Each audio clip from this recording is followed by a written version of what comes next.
So Carolyn and Daniel, if you want to turn your cameras on, they can see you joining the plenary session. I'm not going to read their whole bios to you because that's what happens at every other conference, and their bios written in the program. So you can read it and you're going to get to know them. So I'm just going to tell you, trust me, that Carolyn and Daniel are great people to be here and share with you. Carolyn, I met through the Sinai and Synapses Fellowship. We're both current 2019-2021 fellows in that program. And through that context, I learned that she is a science communicator. She talks about data-dense science, in this case, climate change, with the citizens, especially up in New York, where she lives. Daniel Alston, I've known for a long time through the Association for Science Teacher Education. He's an assistant professor of elementary science education at UNC Charlotte. And the two of them are going to talk about communicating science and data-rich science to the public. So I'm going to leave it at that and let you just meet these great people and not eat into their time. So I'm going to turn my camera off. So I'm going to disappear and I'm going to leave you too. And I'm going to be watching kind of the chat. If you have questions that you want us to field to Carolyn and Daniel at the end, I'll be kind of taking notes of those and we can do that. All right. So I think that's Carolyn, the one other thing, sorry to interrupt, that if you no. want to ask, if you want questions to go to the presenters, use the Q&A. That would be helpful for us. Yep, thank you. Okay, thank you so much, Mark and Sarah. It's great to be here. I'm Carolyn. I am a science communicator. I'm also a marine ecologist and a dancer. So my communication takes many forms. Daniel, we found out when we were chatting earlier, is also a dancer. So nice to have that in common. I'm going to start sharing my screen here. And okay, so most of the conference is going to be on COVID and how the science of COVID has been communicated to the public. But as Mark said, I am going to talk about a different sort of big data science, climate data, climate science, and specifically climate change and how it affects shorelines, but through the lens of Sunk Shore. And Sunk Shore is an experiential walking tour to the future that I co-created with my collaborator, Clorinda McLowe. And it invites the public into experiencing climate data through their imagination, through their senses, and through physical engagement. And I'm going to get into that further as we go on. But my collaborator and I started from a key question. The key question about overwhelming climate data. Why is relating to climate science and climate change so difficult? So starting from there, I'm going to take you through this itinerary of this talk.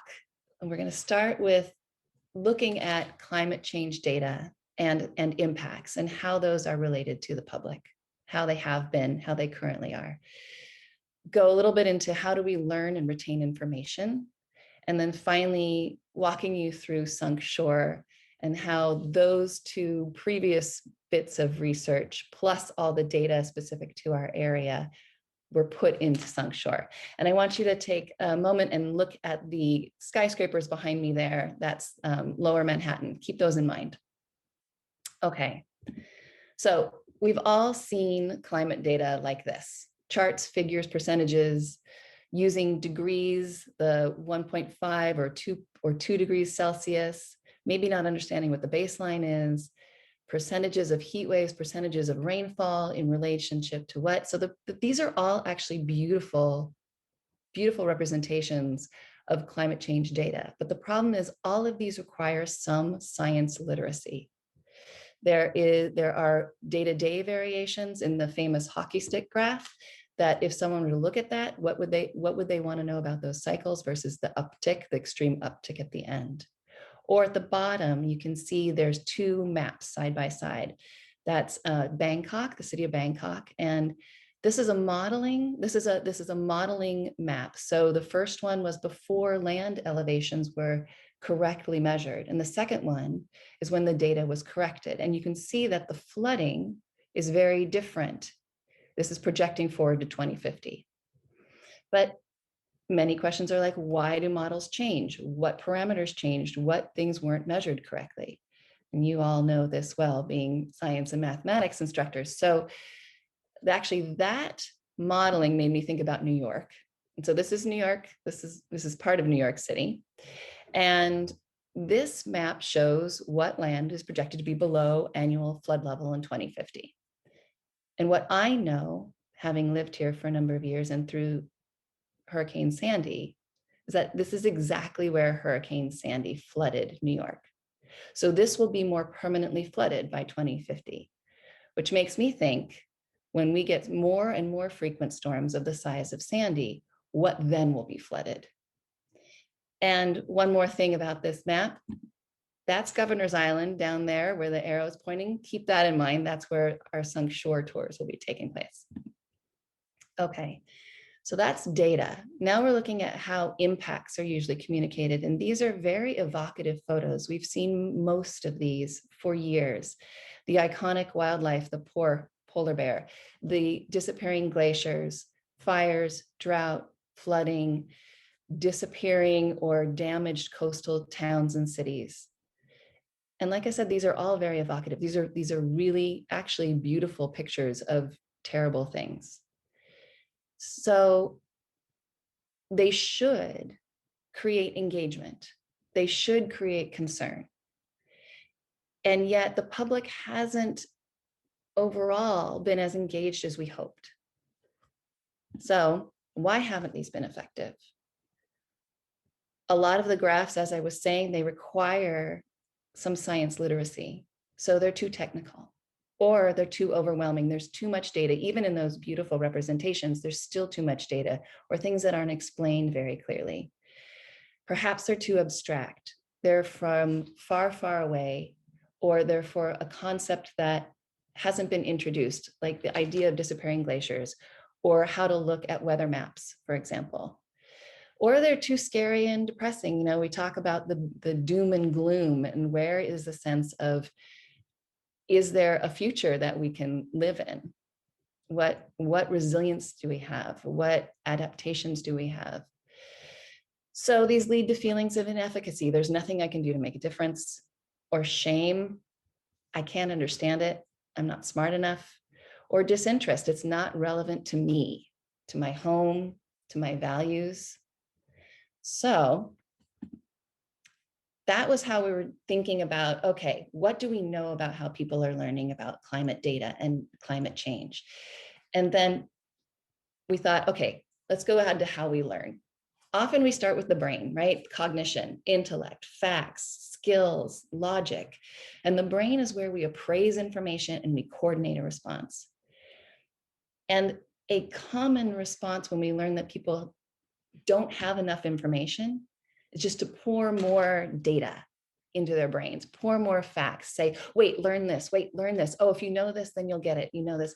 And I'm sure many of you have heard of the deficit model, but this idea that if there's a deficit in learning, we can just fill it up with more information. But the problem is that not everyone learns in the same way. And often, if information isn't given with context or connection to a person's beliefs, ideology, place of residence, then they can't connect it to themselves. And it becomes just disembodied information. So speaking of the body, how do we learn through the body? And we learn through the body quite a bit. In fact, our first interactions with our environment are precognitive. Our sensory neurons take in cues from the environment and signal the brain, this is happening, that is happening. So the first interactions are sensory. Those somatic sensory reactions influence our memories, they influence our emotions, and those also influence how we make critical decisions. Also, not everybody learns the same. I mentioned I'm a dancer, and I learn through kinetics. I learn through doing. I learn through being tactile. If I can put something I learn into practice, it sticks better. And for some people, reading and writing, that's perfect for them. For other people like me, I need to embody it in some way. Other people, hearing it or involving their sense of smell or their sense of taste or different kinds of visioning, be it visual learning, all of these are helping everyone to learn. We also learn through using our imagination and becoming creative and playing. So imagination allows the information you're getting to integrate it into your world and to apply it. Like, how does this work with my personal experience? And how do I put it into my own narrative? And we'll come back to narrative in a second. Being creative and contributing to an idea encourages investment and ownership. And I love this quote by Margaret Wheatley, who wrote Leadership in the New Science and many other books. It is impossible to expect any plan or idea to be real to people if they do not have the opportunity to personally interact with it. Along the lines of interacting is also play. And especially when there are dark topics like a disease or like climate change and what might happen to your community. If you can allow some fun and some play and some lightness, then it eases a way in. It eases a way into the dark topics. And I just love that idea from childhood, right? Imagination, Harold and the Purple Crayon. You can draw yourself into another place and it becomes real. Okay, speaking of narrative, we are hardwired to respond to story. Our brains literally become more activated when we are listening to or watching tales that have journeys and emotion and characters we can relate to and conflict, right? Putting obstacles in the way and overcoming them. Many of the things that we learn and that we can retain and that we then repeat back to others are through story, history, religion, family, morals and lessons, the entertainment we watch. These are all narrative or story-based. So putting all this together, Clorinda and I asked ourselves, how can we help people feel a connection to climate science and inspire, hopefully, investment in their future, inspire some action, or at least thinking forward. So we tried every mode, multimodal approach. And I'm gonna now walk you through some of those through pictures. Okay, so I pointed out Governor's Island, where Sunk Shore took place over the last 2 years. We've been doing it for 4 years throughout New York City. And that's right here, this ice cream cone shaped island in New York Harbor. On the left is a sort of layering map that I drew of the different shapes the island has been. This bottommost squiggly, very rugged and changing shoreline, that's what the Dutch drew in the 1600s. By 1900, it had shrunk, basically eroded because of cutting down trees, to just the ice cream in the ice cream cone. And then landfill in the early 20th century built it out with the cone. So starting with facts and data from the past to bring us to the present, this whole tour is loaded with data, historical, present, and future modeling data. And we will travel to the future, but first, starting with sensing the past. So you'll see here people lined up on the edge of Governor's Island up against the fence, and they're looking over to what I asked you to keep in mind, those skyscrapers on Manhattan Island. And we start by having people close their eyes and walking them through a sensory experience. So if you'd like to close your eyes for a second, I'll give you a little taste. So closing your eyes, you are now looking at what in the present you had seen as Manhattan with skyscrapers, but now it is a mountain of ice 200 feet taller than those skyscrapers. That glacier is now retreating. And if you listen, you can hear the roar of the Hudson River breaking through the ice dam and filling New York Bay with water. You can feel the spray and the wind from that rush on your skin. Okay, you can open your eyes. That's a sample of where we start from. And so we start from 12,000 years ago when there was a glacier covering New York City. And then we move them forward with more sensory cues. They can listen for the birds that are circling, for the fish. They can listen for the Lenape, people calling from canoe to canoe as they're fishing for their meals and setting up campsites. They can move their feet on the ground and feel the sand shifting and the oyster shells crunching.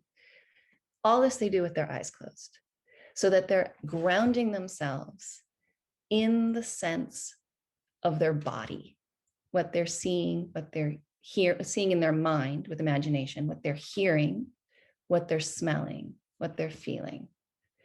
And then we have them open their eyes and start to move into the present. So in the present, we give them a little data. We say that the waters have risen a foot since 1900. We say that spring is arriving 2 weeks earlier than it did in the 1970s, right? So we're already giving them an indication that there is change to the climate around them. And we give them props and things they wear on their bodies and do with their bodies to prepare them for the jumps to the future. And so in the bottom left corner, you'll see the picture of perspectacles. These are just lensless wireframe glasses that we ask people to wear that will keep them safe as they travel into the future. So they need to keep them on the whole time. And it will help them perceive what they're seeing in the future more clearly. The WADORs, the wet adaptive dry sensors, are these caution tape booties that we ask them to put on, that when they are walking into the future, many of the shorelines that we'll be walking on will be flooded and potentially flooded with sewage. So these WADORs allow protection of their feet from both the wet and the toxins, and they're also comfortable. So we give them some way to be bodily representing what it's going to be like to go in the future and to prepare for the journey. Okay, and you can see that we're showing them some movements for how they might perceive the future. And so let's go ahead and jump to the future. The first jump is to 2050. And reality has changed. The shoreline, the water levels have raised 2 feet. What used to be a sidewalk is now constantly getting flooded by storms. And so it's been turned into a canal. And in order to get from point A to point B over water, we needed boats. So what you're seeing is traversing the canal in boats, those fabric wraps that Clorinda and I are leading 2 groups of people. And you can see people are laughing and having a good time because it takes collective effort and it takes imagination to step into boats together and to row together. We are literally saying stroke, stroke, and they are stroking with those fans, which are their oars. And the fans become multi-purpose tools that take on different aspects throughout the tour. So we get people moving physically, we get people to have fun. We're in imaginary boats on a canal in 2050. Okay. So also in 2050, one of the techniques we use is that we look at existing buildings and we transform them. So this building that people are looking at was a fort and it was built in the 1700s. But in 2050, it's an aquaponics center. On the first floor, there are fish being farmed, and you can see them swimming by through the windows. On the next 2 floors are plants that can be harvested, from greens to fruit trees. And this is a farming station. This is a sustainable recycling water and nutrients farming aquaponics center. And we do that throughout the tour, transforming what's there into what will be, in a way to introduce innovation and adaptation that is actually happening now. So then, preparing to jump further into 2100, we're envisioning a much more stormy time, a much wetter time. And so we want people to embody that idea of what a watery future looks like. And so in this picture with people holding cards in front of their faces, they are actually learning how to see like fish, because fish see from the sides of their heads. Their eyes are located on the sides. So by blocking front vision, you have to use your peripheral vision. It's one of the ways, it's one of the body sensing and moving aspects of fish we teach them in preparation for the jump to 2100. And also, because I'm also a marine ecologist, My candy is what's in the water. And this open-mouthed, beautiful creature on the left is a lionfish. And in 2100, lionfish are going to be the dominant fish in New York waters. At least this is a prediction, right? This is because what's happening is the waters are warming. These fish are voracious. They were introduced into the Atlantic down in the Caribbean, but they have moved up and they are now occasionally in New York waters. And as the waters warm and as these voracious creatures eat everything in their path, they will be dominant in theory. So we give them lionfish taco recipes. So they're prepared for when the fishery becomes about lionfish, they know how to eat them. Okay, and then so moving into 2100, our portal into 2100 is a fish swimming portal. So they need to use the skills they've just learned about how to be fish to move from 2050 to 2100. And you can see some folks who are having a good time with their multi-purpose tools this time as fins. Okay, and then 2100. So this is a much more dire climate situation. The sea level has risen 5 feet. The borders of the city-state of Governor's Island are constantly flooded. Fresh water is scarce. It's a scarce resource. So Governor's Island is a very critical source of water collection and freshwater purification and desalination. And that's what this building has become on Governor's Island that you see the row of us walking towards. There are refreshment stations with fresh water. And we asked our participants to please help themselves because it's incredibly hot and humid. New York is now much more like Florida was. And so as people are refreshing themselves in the drinking fountains, we're telling them that this is purified urine. So this is another innovation that we've found to provide fresh water. And people laughed, but they still drank it even though it was purified urine. And you might see in the upper right corner a little sticker here with a seahorse.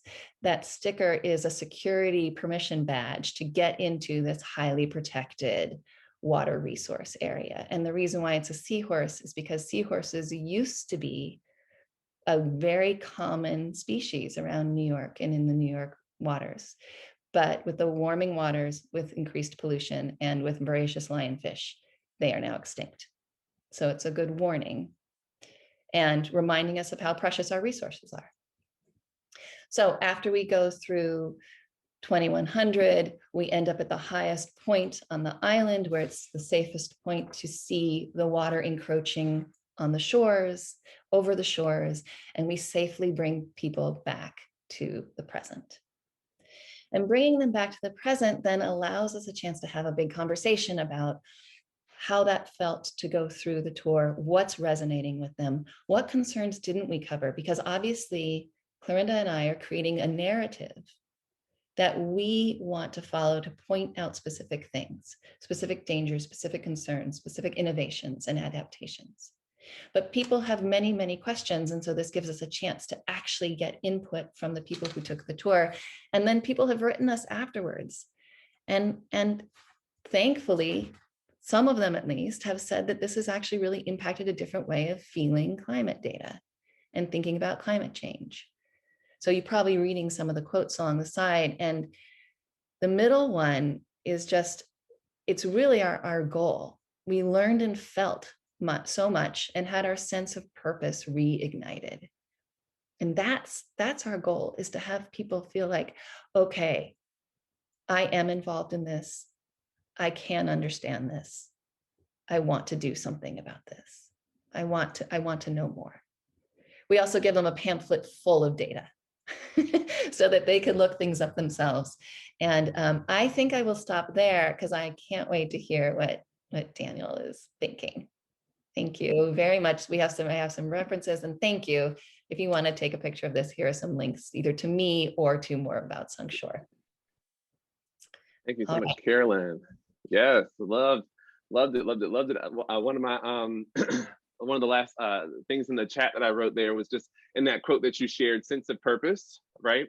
it just what brought to my mind is a sense of purpose reignited by using your senses, Carolyn, right? Like, which is a pretty interesting connection there. And when Mark and Sarah came to Carolyn and I, they were really questioning, all right, what is the connection with what we see Carolyn doing and what we see going on in our science methods classes, right? And how can we kind of push in and connect these pieces? And I'm sure you guys heard a lot, and you probably have things to add in, so feel free to push into the chat. We want to hear from you. But a couple of things when we think about nature of science in our science methods classes, the first thing, and maybe you guys know this who are science educators, is this idea of making nature science explicit, right? Explicit. So with our students, what happens is a lot of times they can easily attend to what scientists do, the process of science, right? And they can also say, oh, you know, like we're making hypotheses, we're making predictions, we're processing data, right? We're categorizing. But they can also see a lot of times the facts, the concepts, right? While they might not understand those fully, right? We can still push into that space. However, when we start to get into the nature of science, which is a lot of what is seen within Carolyn's project here and work here, what's important is that we really hit that aspect of nature science explicitly. That often goes over their heads. This kind of what is science and what do scientists do? And so, as we were listening to Carolyn, this idea of part of the nature of science is science is personal, right? This creativity piece.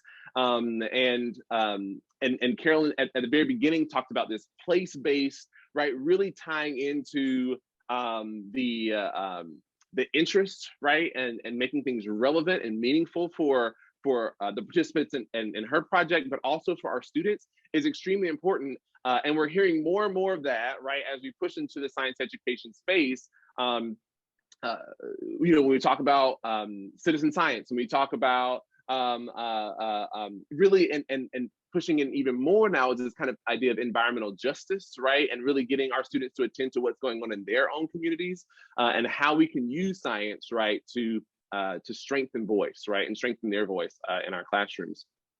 And so that's what really stood out first, Carolyn. This idea of this kind of personal tie, right, and this creative tie that often students miss in science, right? And that's a lot of what you guys are doing within this project, right?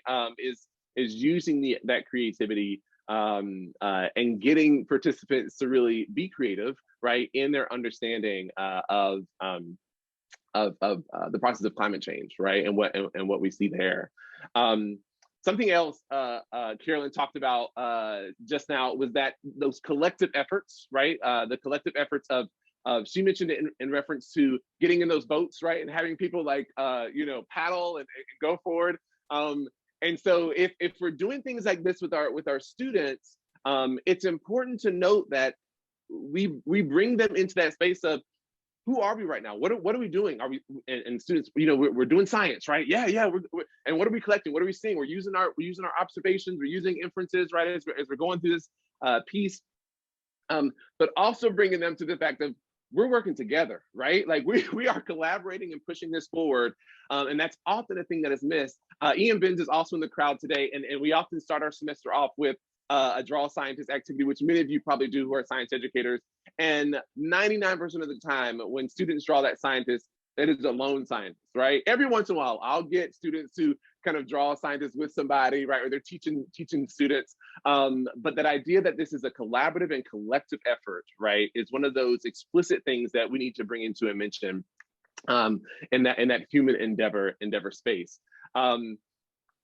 We talked when Carolyn and I we're getting together as we think about this human endeavor aspect, right? We talked about this piece of, oftentimes in nature science, we talk about objectivity, subjectivity, right? But oftentimes our students only see that science is this objective, nothing comes in, right, from the outside world, but we have to remind our students that we as individuals, just like scientists, are byproducts of our culture, our time, right, our society. And those, while we want to be as, right, like in that space where we're trying to keep those biases out, they exist. And so we want to recognize them.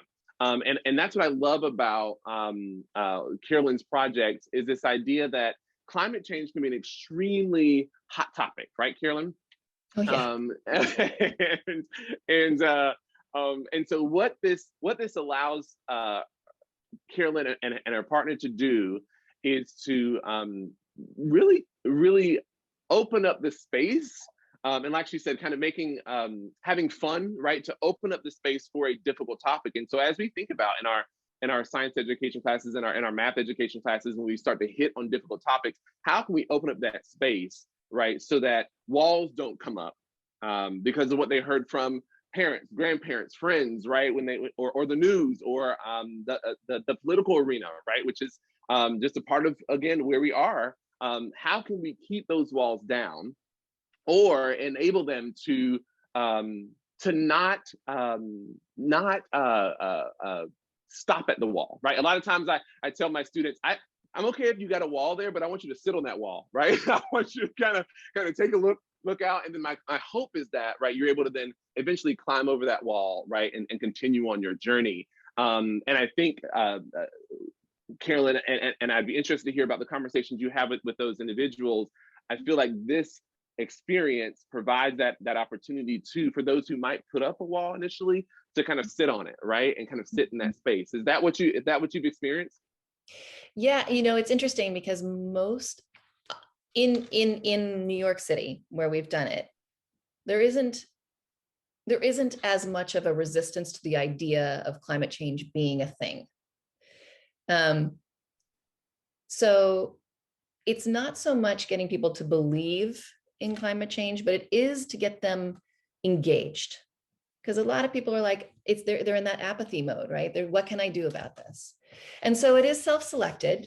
People sign up, except we have had some classes. And what's fascinating about getting the student classes is that you definitely see the range of students, the ones who are immediately in, to the ones who are like arms crossed, sort of like headphones half or earbuds half out, like that kind of, yeah, not quite committing.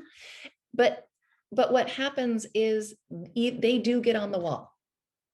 They may not get over the wall, right, but they get on the wall because there is engagement and because they're with their peers. And so there's a sense of like, okay, if you're going to try that, I'll try that. And because we're coming at it from so many different modes, there's something that's going to connect generally. And also all the students are New Yorkers. And so it is local. It is specific to them. They are familiar with what's happening in this community. Maybe not Governor's Island, but in the Bronx, in Brooklyn, in Queens, like they are seeing these things. Mm-hmm. Yeah. Thanks for that, Carolyn. And this piece that I think a lot of students also miss, and what I love about what you guys are doing is what I think we want to do more and more in our science and math education classes. But a lot of times what we ourselves may push back on is that using, right, that emotion, using those pieces, those affectual pieces that we're hearing more about in the education space, which for a long time we've kind of been like, oh, cognition, right? And now we're starting to hear about this affect, and that's what I'm sensing is something that you guys have embraced, right, within this space of we're gonna use, yes, our cognition, but we're also going to kind of also use this piece of tying into our emotions with the waiters, right, and the booties you talked about, and kind of thinking about the different senses that people, this should elicit emotion, right? Like you said, these pictures are very evocative, right? And so we should also be able to, and I think we should be pushing, right, to do that in our classes, and tying into that idea of, as an aspect of nature science, right? This idea that it's personal. And a lot of times we don't go out looking for, like, scientists, they're looking at stuff because they're interested, they're personally interested in that topic, that content, that animal, that whatever it is, right? And so we want to be pushing with that in our classes as well. I think a lot of times what happens is Carolyn, I'm sure it took a lot of work on y'all's part to kind of figure this piece out and see how you're going to integrate this, right? And it's about allowing us as science educators and science teachers to research our places, right? To figure out how we can grab on and doing similar things within our different contexts. Yeah, no, we're both, Clarinda and I are both data geeks, right? We will research things to the nth degree. And so we had in our working studio, when we were planning it, we had walls and walls and walls and walls and walls of, or papers and papers on the walls of like data that we looked up from climate modeling, from the past, from the present. We had articles, we had everything up on the wall. And at one point we started to give our tour and practicing it. And we're like, oh, this is going to be 3 hours. We can't do this. We needed to keep it to like no more than a mile of walking and no longer than an hour. So you have to pick what are the things that are going to be important in the narrative to line up to get from past to future, to make a point. What points do we want to make? And how dark do we want to go? We've definitely tried letting the audience, the participants, choose their future. If they want utopian, realistic, or dystopian, because, models, the parameters allow for all of these, if you do everything you can, that's going to be utopian. Things will still change, but it'll be the best of the best possibility.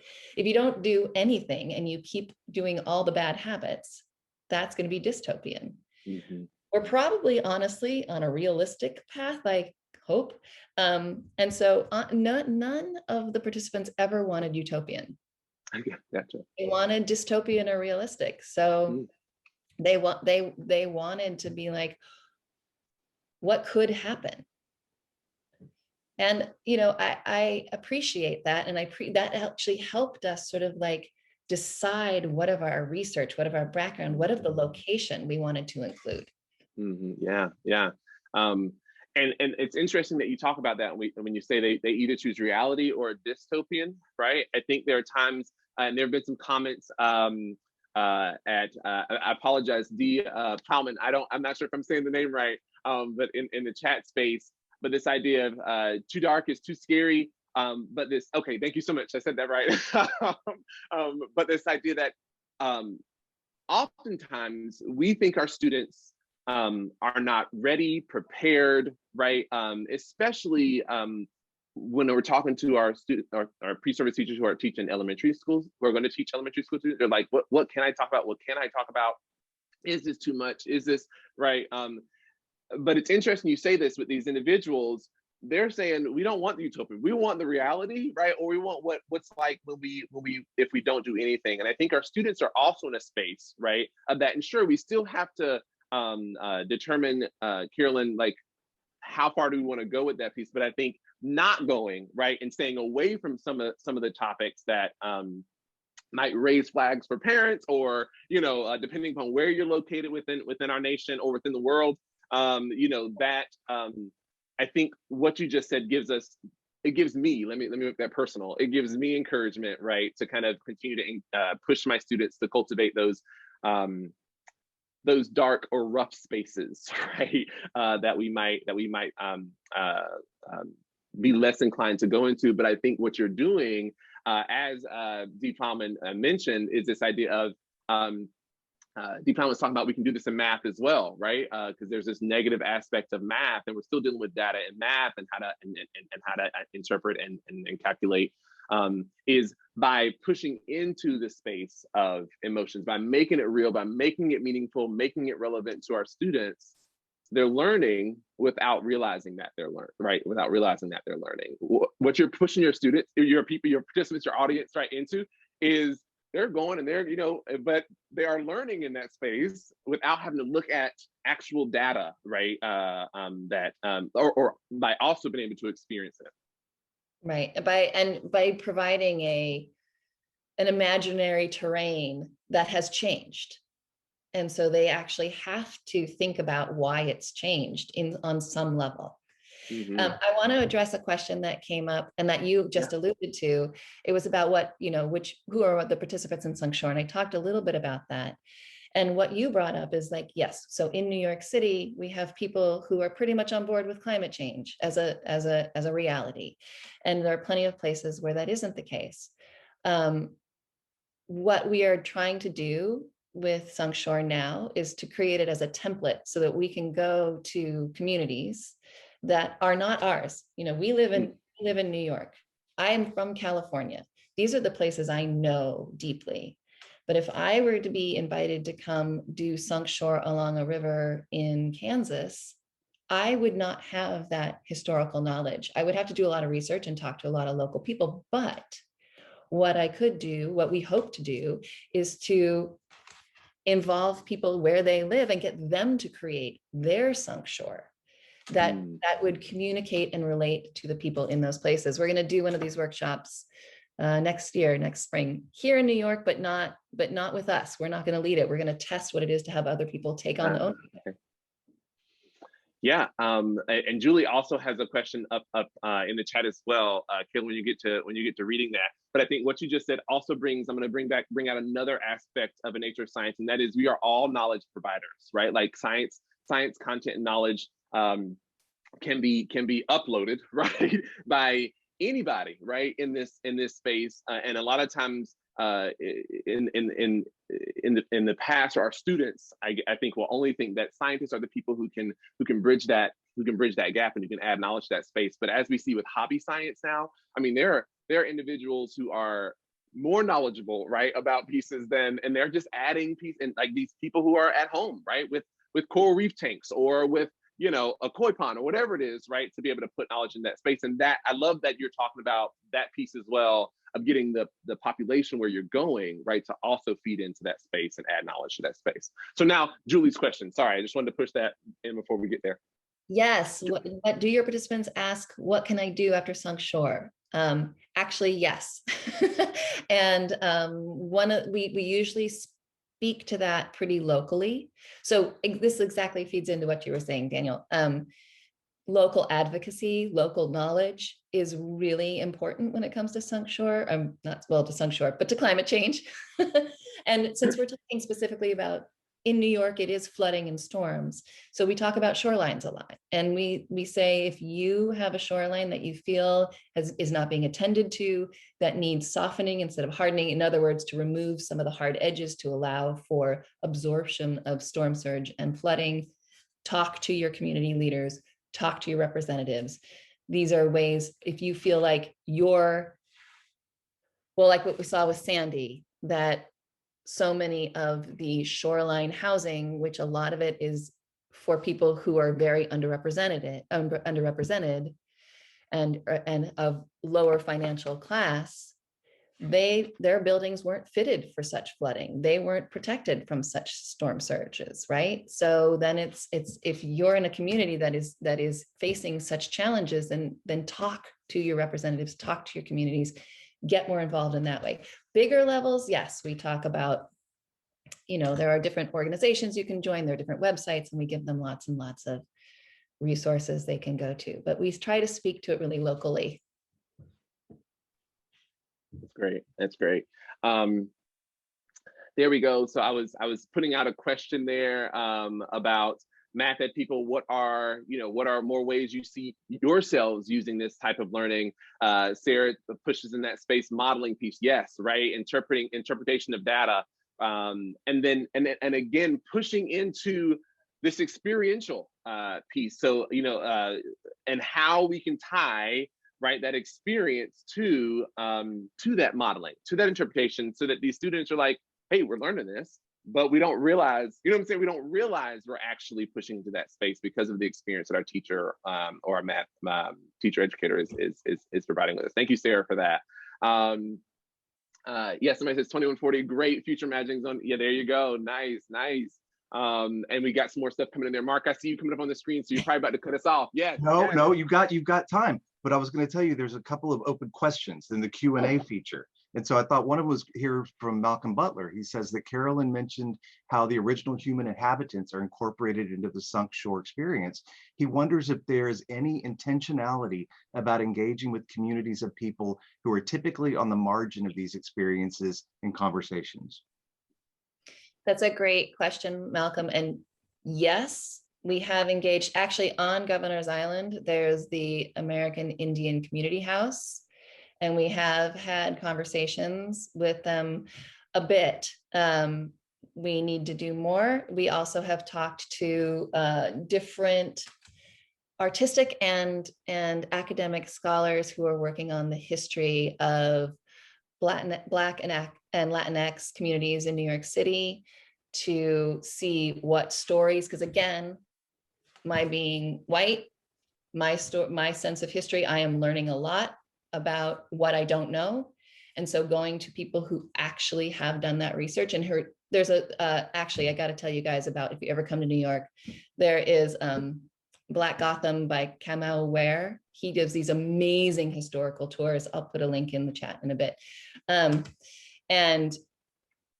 yeah, so we do try to engage communities that are typically not included. And actually, a group I'm with called Works on Water, we've partnered with the Department of City Planning in order to engage more communities around their shorelines and talking about future planning, future city planning. So there are active efforts, but Sunk Shore we want to bring Sunk Shore to more of these communities. In fact, that's one of the ones that we're doing. That's what we're doing in New York in 2022. Thank you for that question. And April Bross is putting the question and answer, would your Sunk Shore be easily adaptable to use from Bayonne, New Jersey? I think I said that right, I'm not sure. Oh, Bayonne, yeah, for sure. I mean, anywhere that has a shoreline. I mean, it's about, basically our steps are, we research the heck out of the past. We get all the past data of our site. What was it? Who was there? What was there? What was it like? Then in the present, we know what it's like, but what were those changes and when did those changes kind of happen, so that we can figure out some like past time traveling spots to land on. And then we research the models that are out there for climate and the innovations in terms of adaptations and sustainable energy and sustainable water. And we see what of those can apply. We also do picture what the worst of the worst that could happen and what parts of that we can drop in. That includes, that includes social rebellions, that includes political structures, that includes a lot of migration. Yeah, so we research all of that and decide what is relevant to the place and the time we're talking about. But yeah, New Jersey, absolutely. I love they're already starting to apply, right, these pieces, Carolyn, to where they're going.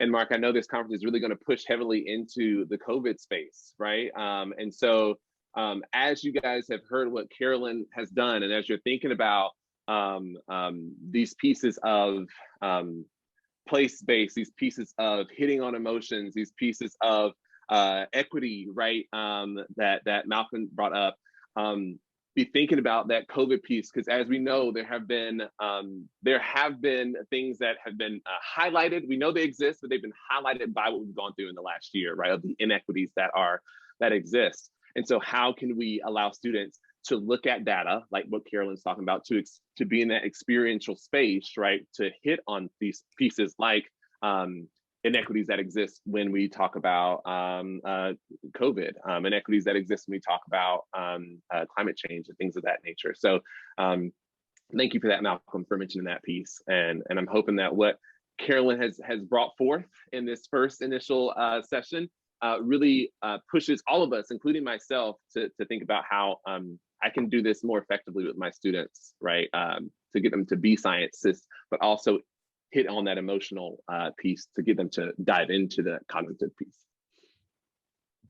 Guys, I think this was absolutely fantastic first. I have to tell you that. And I want to tell you guys and the audience that we intentionally planned this not to be trying to recreate a typical conference where it's all day just presenting to each other, but we wanted to have more of this sort of a dialogue and then using the chat to talk amongst ourselves and see what we can do to bring what you're telling us about into our classrooms.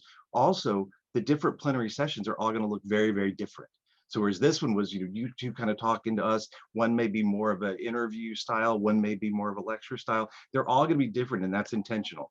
We also didn't want to just COVID everyone to death, but zoom back and see that the same kind of problems with understanding COVID is the problems with understanding climate change, and the problem with understanding lots of different data-rich science. So that was absolutely incredible. I really appreciate it. Do you have any closing? We have a break coming up, but if you want to take a closing remark, we'd love to hear it. Oh, I would, if anybody else has any questions, you're welcome to contact me. Mark and Sarah have my information. That was the last question in the Q&A, is would your slides be available for them to see afterwards? And so with this Zoom session has been recorded, I could personally privately ask permission, so you don't have to answer now, but whether they would have access to this recording or your slides. And so we can take that offline if you want. Yeah, I can say right now I'm fine sharing my slides because everything is on the website. I mean, not the stuff about the climate data, but you guys all know that. But in terms of Sunk Shore, it's all on the website. So I'm happy to share that. Wonderful.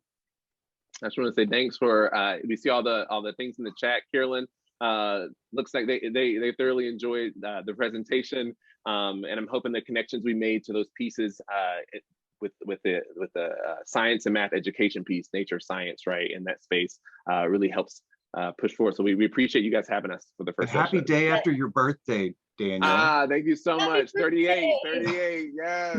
And awesome shirt behind you. I saw some chats, Mark, you brought that out. Exactly. Real quick before we leave, I wore this in my doc program. And then when I graduated, they were like, you can't wear that when you're a professor. And I was like, well, I'm gonna put it up in my office. How about that? I would argue that you can, but that's Thank you, Carolyn. I needed you in my program. Yes. It was a pure joy to speak with you, Daniel. And thank you, Sarah and Mark, again. Really great to be here. Thank you, friends. Thank you all.